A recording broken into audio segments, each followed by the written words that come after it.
said that the last shout, the subject of cancer is different from other diseases. There is a political and financial game going on. Can you give more insight on this topic? Every disease has a purpose, has a value in it. It's hard for those who are going through it to recognize it, but it serves a purpose, sometimes very personal and sometimes more global, more having to do with mass consciousness.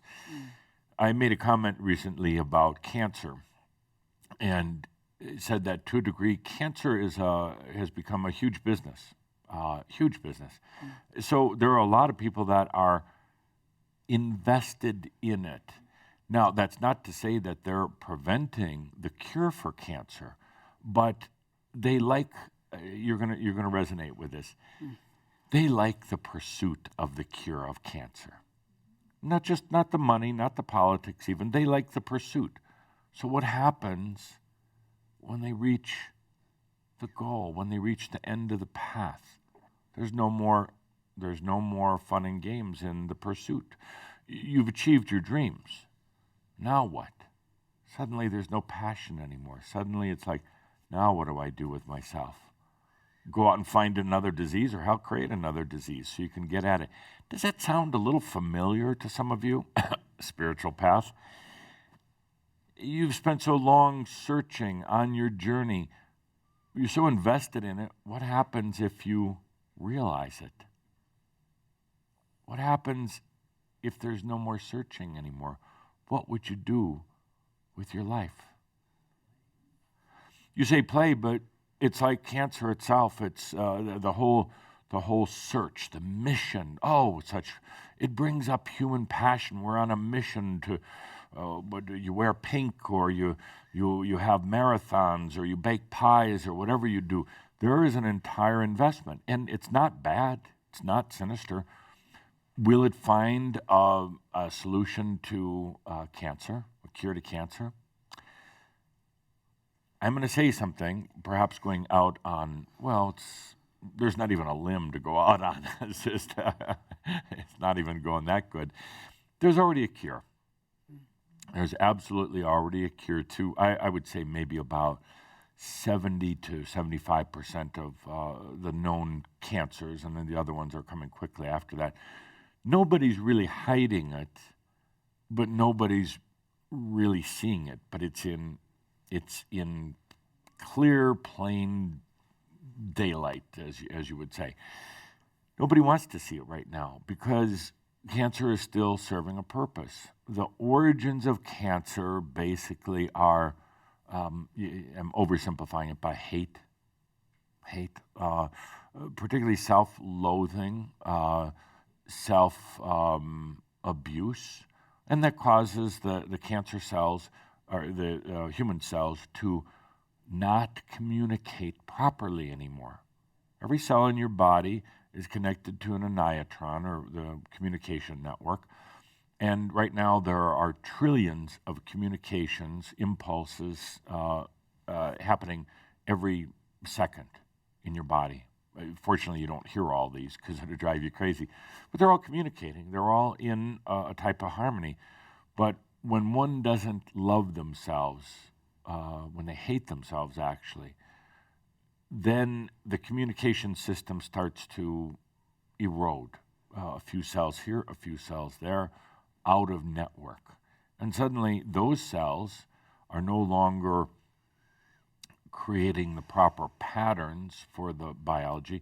Suddenly those cells are off doing their own thing. And what do cells do when they're off doing their own thing? They keep recreating themselves. They keep making new images of themselves without understanding really why. But what they're trying to do is saying, what's wrong with me? What's wrong with me? What's wrong with me? I'm going to keep recreating myself. I'm going to keep doing the same thing over and over and over to try to understand who I am. And the cells do that, but you do that also. So they keep recreating the same patterns, and pretty soon you have what's called cancer. It's a cell gone errant, out of communication, out of network, and now just trying to figure itself out. It doesn't know how to get beyond just recreating itself. with all of its crap and all of its garbage and everything else. And suddenly it proliferates in the body, and it's a tumor. It spreads. It's trying to figure itself out. What's wrong with me? But because it now is in a closed loop sensory system, it doesn't know how to answer its own question. It doesn't know how to get out of its reproductive cycle of itself. It keeps asking, what's wrong with me? What's wrong with me? What's wrong with me? Every time it does, another errant cell is created. Well, if it sounds familiar, if that pattern sounds familiar, that's exactly what most humans do. They're in a closed loop. They haven't stopped to really listen to the answer. When that cell says, what's wrong with me? What's wrong with me? It's not stopping to listen because it's ingrained in its own patterns.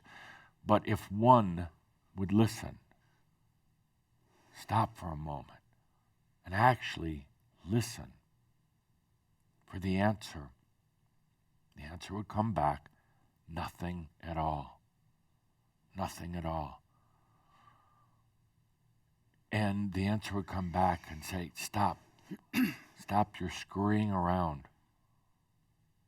Let yourself expand beyond your known basis, your known consciousness, to see who you really are. But most of the cells aren't going to do that. They're going to doubt themselves because they're loathing, they're hate cells. They're going to not do that, and they're going to continue right back into what they were doing, keep reproducing themselves, making more cancer cells. But every once in a while, as if almost by some miracle, one of them says, okay, I had nothing to lose. Okay, I'll step out of the old patterns, step out on a limb. I'll listen. I'll be aware. And then they get it. And they get it. And that sets up a whole dynamic now for changing, for bringing down the old pattern of reproducing yourself again and again and again, lifetime after lifetime, family after family, old patterns after old patterns, whether it's a cell in the body or whether it's a human being. It just takes a few to stop for a moment. It changes everything.